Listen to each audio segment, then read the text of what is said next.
Welcome to episode number 12 of From the Bunker. Guys, appreciate all the support so far. Last week we had the Smash Factory on. Again, shout out to them. If you haven't heard that episode, it's time to go listen to it. It's our best episode by far. We appreciate all the support.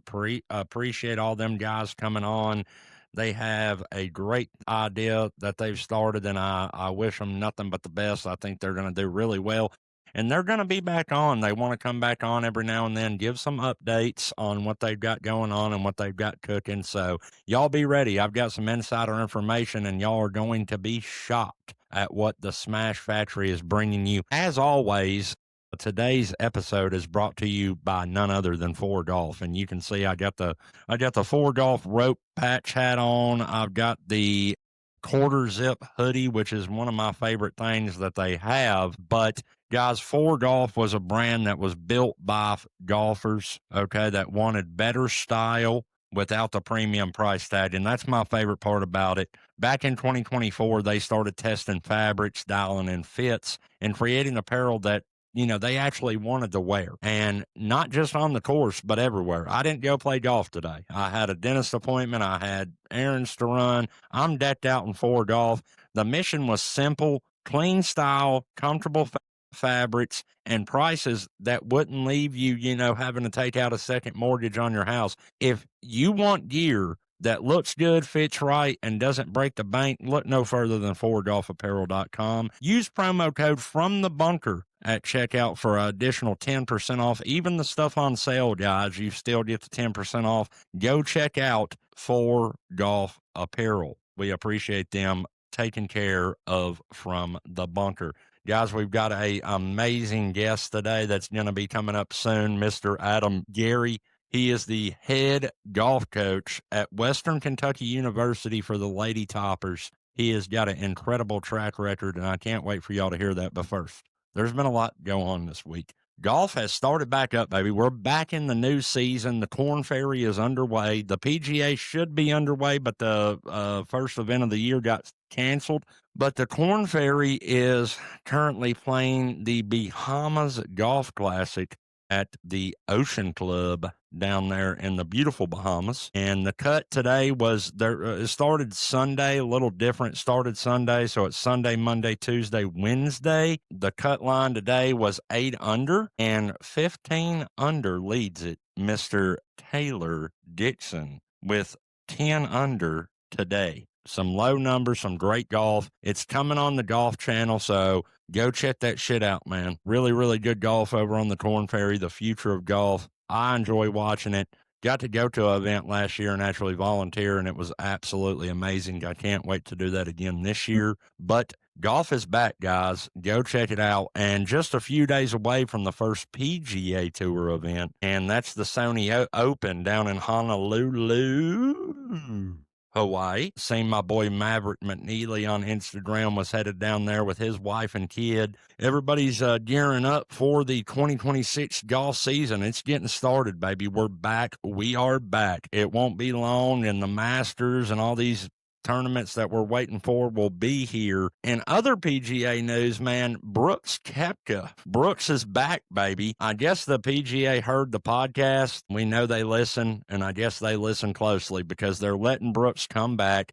There is some rules, if you will. Let's run through them real quick. The only way to get back in without having to take a suspension is if you won a major for the players since 2022. So there's only 4 humans in the world that is on live or that was on live that would qualify to even come back instantly.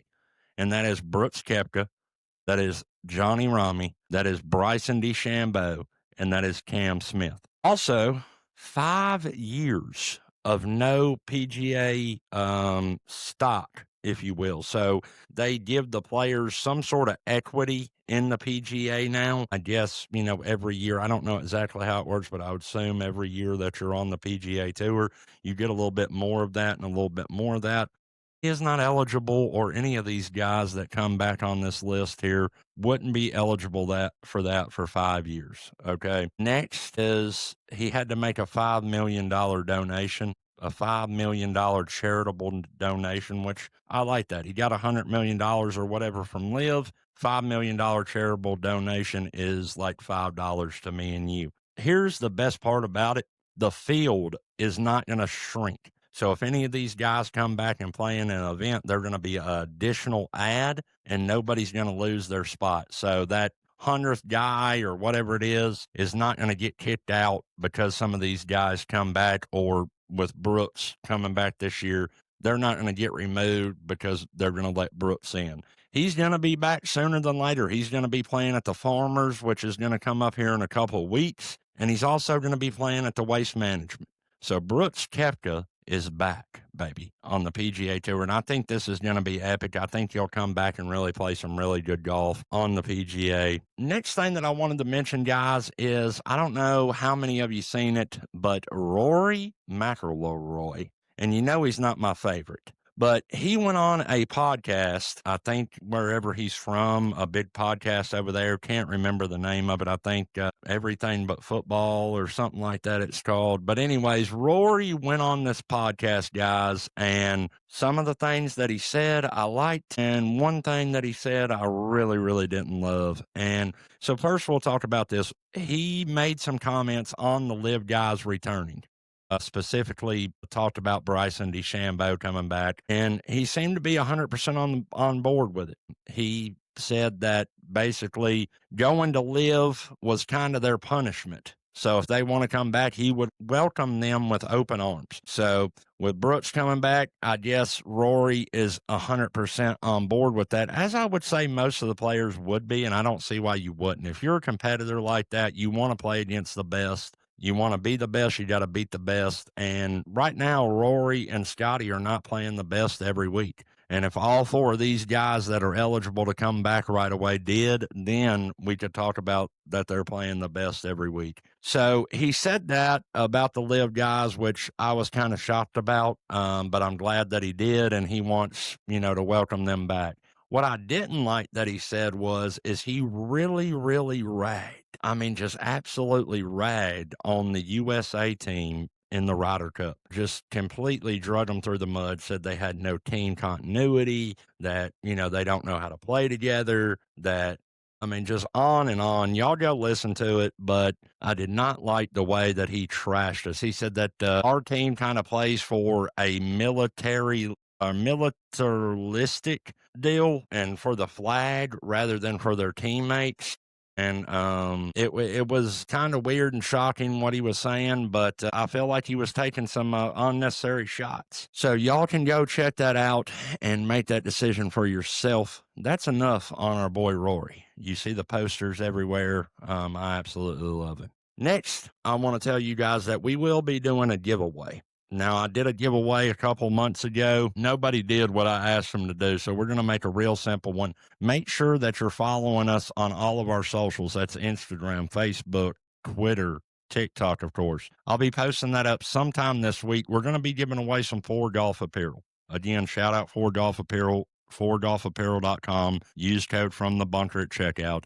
But I'm going to be doing a giveaway of one of these hats. I've got another hat, maybe a shirt or something. So you guys make sure that you're subscribed, following, liked all of our social medias, and don't miss the giveaway. It's going to be real simple to enter. So be looking for that this week. Guys, again, appreciate all the support. And here is my interview with the head coach of the Lady Toppers, Mr. Adam Gary. Guys, today's guest is someone who has helped change the trajectory of golf right here in Kentucky. Mr. Adam Gary is entering his 12th season as the head coach of WKU Women's Golf. And if you've paid any attention around here over the last few years, you already know what kind of program he's running up there. This past season, he led the Lady Toppers to 4 wins, the most in program history, their first Conference USA championship, and their first ever NCAA regional appearance in the program's 48-year history. He's a 2-time Conference USA Coach of the Year, a former professional golfer, a Class A PGA professional, and someone who has built WKU into a consistent top 100 program nationally. But today isn't just about wins and trophies. It's about how he actually built a championship culture, developed elite players, sustained success in college golf. Coach Gary, I appreciate you coming on from the bunker. Welcome in. How we doing? Great. Thanks for having me today. Yeah, absolutely. Absolutely. I appreciate you very much. We're going to get right into it, Coach. I mean, when you took over WKU in 2014, what did you see as the biggest challenge for the Lady Toppers? Yeah, a lot of challenge. We only had 5 players on the team. We were only allowed on one of the golf courses here in town. We didn't have an indoor facility. We didn't have a consistent place to practice. We didn't have a locker room. We didn't have a van to travel in. A lot of things. Even from the equipment side of it, we had a lot of things to catch up on and to just to have to where you feel like you belong almost in a sense. But we were ranked, I think, 185 when I was hired. So we've come a long way, and it hasn't happened all at once. So it's just kind of adding little pieces and getting a little bit better every year. It's been fun. It's been fun to see the progress. Absolutely. You've done a fantastic job. I mean, the stats speak for themselves as we just ran through there. Hell of a year last year as well. Did you have a vision early on for what you wanted for WKU women's golf, or did that develop kind of as you took over the program and got into it? Yeah, I think it just developed as time went on. I didn't really set goals that we had to achieve by a certain time. It was just trying to get the pieces there. Because I kind of look at my job as a coach is just to provide the opportunities for the players to get better, and then it's kind of up to them to take advantage of it. So I just had to go to work to get those opportunities and get the tools that we needed to get better and to improve. And we've been lucky that the players have kind of taken it and run with it. Absolutely. At what point did you realize that, we can really take this program and compete nationally, make it to, our first NCAA regional? I think we started with just some individuals like Mary Joyner and Georgina Blackman had a lot of success winning tournaments. Mary has the most wins in Conference USA history for an individual with 6. Katie was just right there behind her with 5. But I think it was starting out with having individuals get wins at tournaments, and then maybe others on the team seeing that and maybe being able to feel like they could do that as well. And then it just kind of elevated everyone's games together. So I think it started with a few good players, and then that kind of got the momentum started to bring more good players, and it kind of got the culture going of trying to improve and actually wanting to compete and do something with our program. Absolutely. Absolutely. And I guess what you're saying there is great golfers attract great golfers. Like I mentioned, 4 wins, a conference championship, NCAA regionals. What separated 2025's Lady Toppers golf team from, what made them different? Gosh, I would say it was a few things. I mean, having some upperclassmen, so we had some experience. Katie had made regionals, NCAA regionals individually the previous 2 years, and having the pieces around her with Sydney, and obviously she won individually for the conference title as well. So not only did we win team, but we had the individual champ also. But I think they just started to believe in themselves a little bit more. Obviously, having 4 wins, and I think a big part of that was at the beginning of the spring semester when we beat the University of Florida head to head. I think that really opened their eyes that this team was special and that we could do something. Because Florida ended up going on to win the SEC championship in the spring. So having a win against Wow. them, and then also winning Tennessee's tournament a little bit later. So it was, I think it was a belief in themselves in the fall, and then the results started to show up in the spring, and then it kind of rolled right into conference with the win. So it was a lot of fun to see. That's amazing. Sounds like you had a great group of girls, and I'm sure you love every group that you've had, but last year seemed to be a little bit special, and seems like you're retaining a lot of those players as well, but we'll get to that in a moment. Was there a moment during the season, you kind of touched on this, but was it that Florida win, which is very impressive, by the way? Was that the moment that something clicked in you and said, hey, we might have something here. We might have a run this year? Yeah, I think so. I always felt like they had it in them, but sometimes I think that's the best way to get confidence is to actually see it. You have to have a little bit of self-belief, but when you have the results, and sometimes golf is hard like that. You can put time in and really work on your game and not see the results, and it can be frustrating. But I'm proud that team last year didn't didn't let the setbacks get to them, and they kind of knew they could get there if they just kept working on it and stuck together. And the team culture was great. The team got along great, and I think that kind of plays into it too. If everything is kind of in balance off the course, then the team seems to play better on the course. So they had a little bit of all of that last year. As you touched on, I mean, seeing is believing, especially in golf.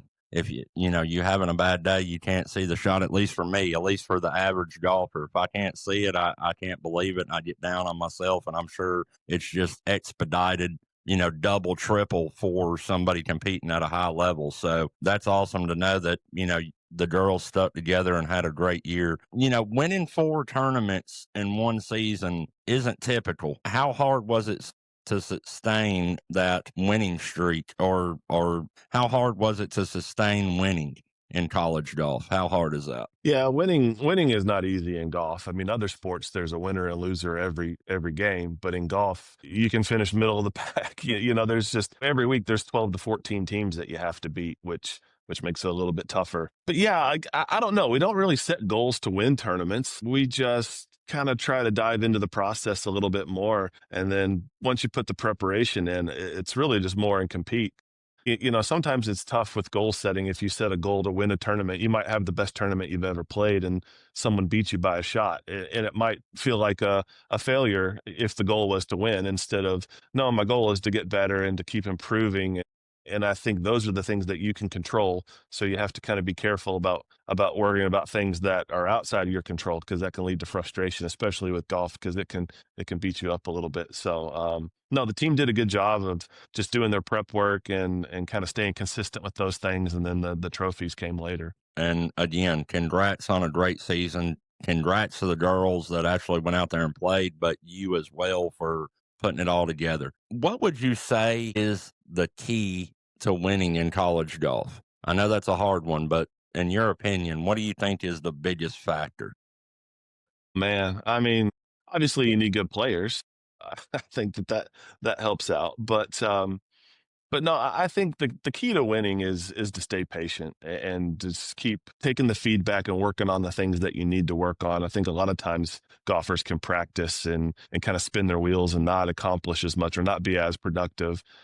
We do a lot with stats and tracking different things to where we make sure that we're working on what we need to work on, because that's a big part of college. I think that's a big step going from high school to college. It's a little bit more time management, because you don't only have to worry about golf. You have school and you have workouts and you have study hall, and obviously you want a social life and be able to go to games and do some other things with your friends too. So you really have to be mindful of how you're using your time, to where when you go to the course, you're working on what you need to work on to see those areas improve, kind of find that low lying fruit first. And I think the stats and some of the things that we track kind of help with that. But yeah, the team really stayed focused, and that's where I think you can kind of see from our program, from a development standpoint, pretty much everyone, their stroke average improves from freshman year to senior year. So I think it's a big part of winning is you have to continue to get better, because it's not easy to do.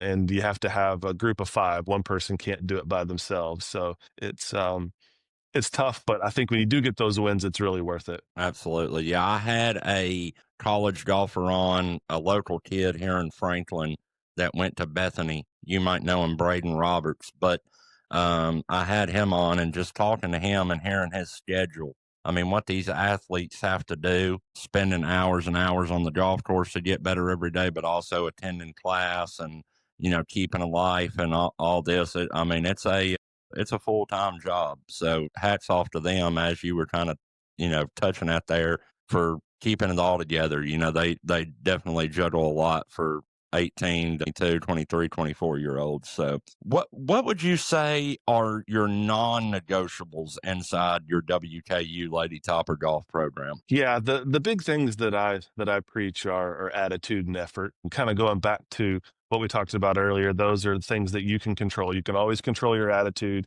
You can always control your effort. You can't always control your score.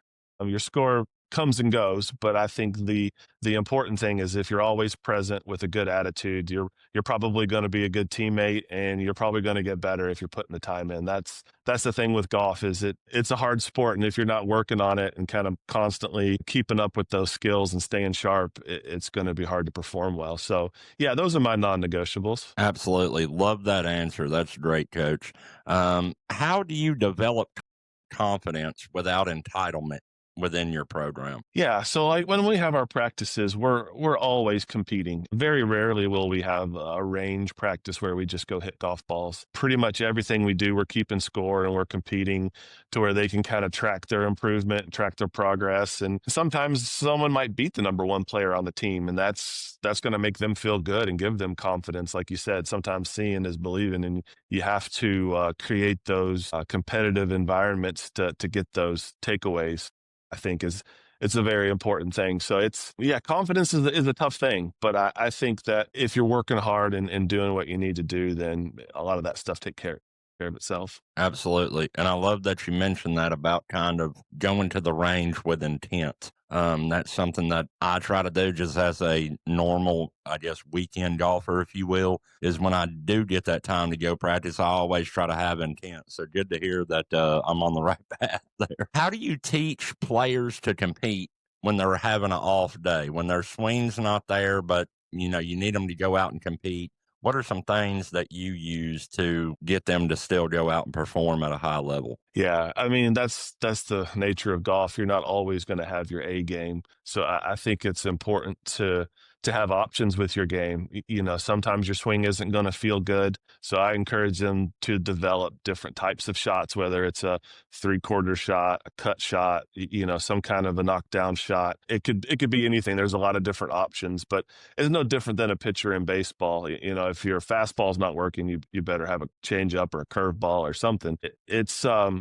Yeah, it's having that attitude to compete, because you're not always going to feel your best, and your swing isn't always going to be perfect. Knowing how to adjust, I think if you can adapt, that's really the key to playing good golf and to competing at your highest level that you can. Absolutely. In college golf, coach, do you think that it's more with mental aspect of the game or the technical aspect of the game? I mean, it's a little bit of both. Yeah, you have to have some technical and some mental. I think it depends on where you are in your journey with golf. I mean, some people starting out don't have the mechanics, and they have to do a lot more work with that. Someone that's been playing longer and that has a lot more experience, it might be more mental. It might be course management. It might be visualization. It could be routine. There's a lot of different things to that mental side of it. So I think that's very individualized, and that's something you have to kind of cue in on as a coach is what does that player need to really improve and get better. That's awesome. Love that. We had touched on them. You brought them up a couple times, but let's talk about some of the players on the team. Start with Sydney Hackett. Her jump was massive. What changed in her game this year? Yeah, Sydney's really solid. I mean, she's always had an unbelievable short game. She's driving the ball really well right now. I think from a mechanic standpoint, she's really solid. But a lot of the reason that she's really improved is the work ethic. She's probably the hardest worker on the team and has been since her freshman year. She had got off to a really good start. Like, she won her very first college tournament down at South Alabama her freshman year and shot 10 under. So she kind of came in with a bang, and then had a little bit of a struggle, especially off the tee her sophomore year. And she's been kind of fighting her swing a little bit since then, but it really started to click in last year. And she played really solid in the spring, obviously winning the the conference championship, and then having a 66 in the final round up at the regionals that we had in Lexington's. She has definitely put some good scores up, and then this fall she just kind of continued right over. So I think she's gotten a lot more comfortable with her swing, and that's given her a lot more confidence. And then her short game, chipping and putting, has always been the best on the team, maybe the best I've ever had. It's fun to watch because, like I said earlier, sometimes you put time in, you don't see the results. So it's exciting to see that hard work pay off, and I think that's what's that's what's really fun to see with her. Absolutely. I mean, that 66, that's so impressive. I mean, that's normally like my front nine score, coach. 66 and under, She's really good. that's a heck of a day. Next, I want to ask you about somebody that is leaving the program this year that I'm assuming graduated. Miss Katie Craig leaves as one of the most accomplished players in your program's history. What set her apart? Yeah, Katie's a great story. She didn't really have many offers coming out of high school. I think she only had 2 offers out of high school. And when she got here her freshman year, she had a hard time getting in our lineup and actually didn't make the lineup for our conference her freshman year. But she didn't let that deter her. She didn't have a bad attitude. She just went to work and started working on her game. And then she got to where she was conference champ individually her sophomore year, finished top 10 in every tournament she played for us her junior year. And then by the time her senior year rolled around, she had won the North South over in Pinehurst, and she was ranked top 70 in the world golf rankings. So she got to play at Augusta National for the ANWA tournament. I mean, a huge accomplishment. That's so hard to do on the ladies side of it. So, yeah, to just see her trajectory coming from freshman year to when she graduated.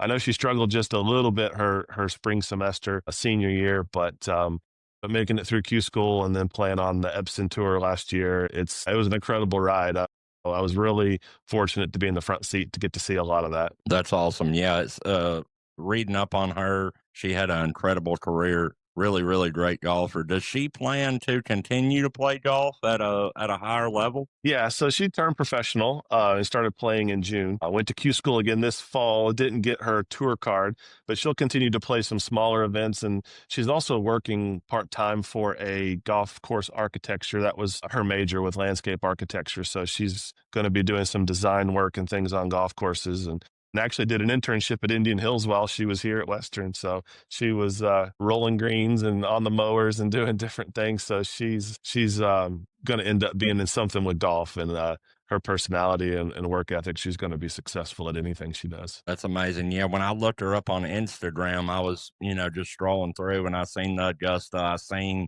that she was working designing courses. I thought that was super, super cool. Coach, how do you say you handle having multiple players peaking at the same time? Yeah, I mean, I think that's a good problem to have if you've got a lot of players peaking. But that's where if it's a good culture where the teammates are rooting for each other and not looking at each other as competition, I think that's the best case scenario. Not every team is able to do that. So that is something that we try to look for when we're doing the recruiting and the recruitment process, is to find good teammates. And that way, if you do have multiple players peaking at the same time, then man, the team is really going to play well. So you want them to look at it as, I want to beat you at your best. I don't want you to play bad, so I win. I think it's all in how you look at it. That's a big part of how that works for the team. Absolutely. What would you say separates good college golfers from that championship level college golfer? Yeah, well, that's a good question. I would say the major separating factor is self-image. I think that the good players kind of see themselves playing well, and that way when they have a bad round, they don't take it personally because they don't really see that as being themselves. I think the good players kind of rebound from a bad round faster. They don't let it totally destroy what they're working on to where they can, scrap it and then go to another. And that's the tough thing with YouTube and Instagram and all the golf instruction that's out there. It's easy to change your philosophies or start working on something else. But the really successful and good players kind of stick to the plan, even if they have a little blip in the results. They stay the course and keep going in that direction. I think that's what really separates the elite from the average. Great answer. And I guess you see that. I mean, if you think about it, pay attention to the tours. You see that guys can go out and shoot even par or over par one day, or ladies, and the next day, come out and put down a 62 or something absolutely insane. So it's a quick forget and move on type deal. You see that a lot in golf, and I guess, mainly with the best in the world. So that's amazing. You've done a great job, Coach. Let's talk about recruiting a little bit. I'm kind of interested in this. When you're recruiting, what matters more to you? Is it scores that you're seeing posted? Is it the mindset of the player? What's more important to you in your program? Yeah, I mean, I think it's both. Recruiting is tough. There's not really one set thing that you look for. Sometimes it's just a gut feeling about a player, but you have to kind of forecast where you think they're going. So sometimes it's part of the interview process and what they're wanting to major in. And you can kind of tell how serious they are about golf, or if the goal is to just get a spot on a college team and then, get their parents off their back and then they could just play. But I think what I look for is competitive players. Like I said, I think if you really love the game, then you're willing to fight through some of those low moments or tough times with it. But obviously we look at scores. I mean, you have to have a certain level of proficiency to get recruited at some point. But then from there, yeah, I think a lot of it is attitude, how competitive they are, what kind of a teammate will they be. Obviously, grades are important. And I think sometimes it can even be a relationship with parents, like whether they get along or not, you can kind of tell how they'll treat you as a coach and things as well too. There's a lot of different parts to it, but sometimes you get it right, sometimes you don't. You don't really know, but I think if someone is really into golf and they want to get better, they will get better here. And that's the most important thing I look for. It's if someone's willing to put the time in, I feel like we have the tools and everything that we need to get better. And that's kind of what we've proven with some of the players in the stroke average improvements as they've been here. So I think it's a tough thing to really narrow down in how you recruit, but those are some of the things that I look for. What do junior golfers misunderstand about playing college golf, would you say? I would say probably the time commitment. I would say that time management piece. It's easier when you're at home and you have your parents doing your laundry and cooking food and organizing things for you. And then once you get out on your own and you've got a lot of distractions, to be able to say no to certain things and say yes to the more important things, that's probably the toughest part. But once they get the time management part down, I think that's really the first step to success at the college level. Okay. That's awesome. How important, and you mentioned this earlier when you got there, you might have not had this, but how important was the Philip Hatchett golf facility in taking the program to the next level? Yeah, I think that's been a huge step for us. Obviously, we're not the farthest south in our conference, actually, probably closer to the farthest north. But to be able to have a facility where we can always get some work done and the players have 24/7 access to it, to where if they need to work on something, they can go in there and even they go in and use it for studying and things as well. But that's been a huge part of the recruiting piece as well. I think when players come in and you can kind of show them some facilities, that's been a very important piece and probably what we were missing before to get some of the better players or higher ranked players, I guess you should say. But it's been huge. And to have Coach Hatchett's name on it, obviously he was the coach here when I was hired, so he helped me a lot getting started. So I kind of had to lean on him a lot when I was hired. I had no coaching experience, assistant anywhere else, so I had kind of a steep learning curve, and he really helped me a lot. So to have his name on the building, I think is very appropriate. And was he the women's or the men's coach when he was there? Yeah, he was the men's coach. Yeah, yeah. So we Okay. coached All alongside right. each I other thought for. so. How long were you there with him? I was there with him for 4 years. Yeah, 4 years. Okay. Awesome. Um, Gonna do some rapid fire questions with you here, coach. What would you say the toughest part of being a college coach is or has been? The toughest part, I would say probably managing different personalities. You have 8 or 9 players on the team. Everyone needs something a little bit differently. And sometimes it's difficult struggling with class schedules and trying to get everyone to practice at the same time. But this year is the first year that I've been able to have an assistant, like a grad assistant. So that's really helped. Before that, the first 10 years of my coaching experience, it was just me by myself. So trying to kind of manage everyone and take care of everyone at the level that they needed to, that's probably the toughest part. Yeah, I'm sure a assistant helps. I don't do near as much as you, coach, and I could use an assistant sometimes. Yeah, My it wife definitely don't like helps. it very much, but she gets called upon. Yes, mine did too. Yeah. Oh, I'm sure. I'm sure.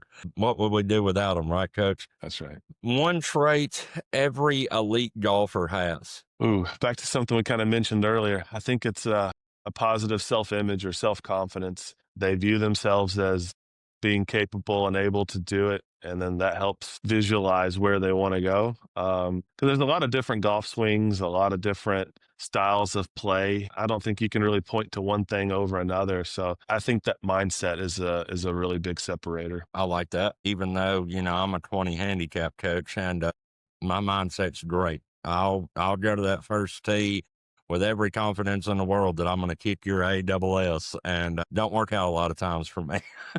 Best advice for a junior golfer trying to get recruited. So these young ladies hearing this or seeing this, what's one thing that you could tell them that, would be your best piece of advice?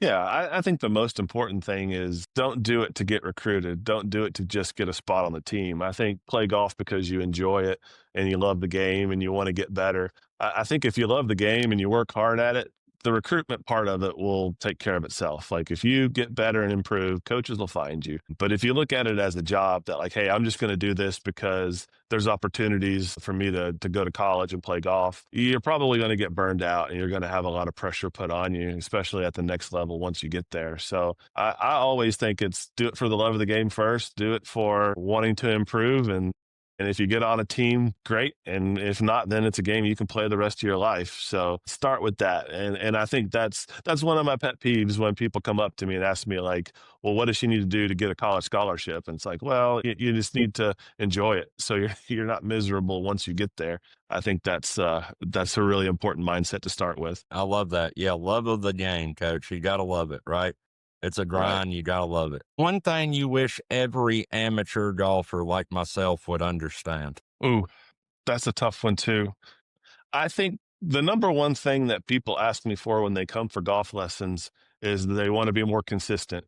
And I think most amateur golfers don't understand that that's really not possible with golf. I mean, even with Rory, you look at his scores last year, his range was 62 to 78. So he had a 16 shot variance.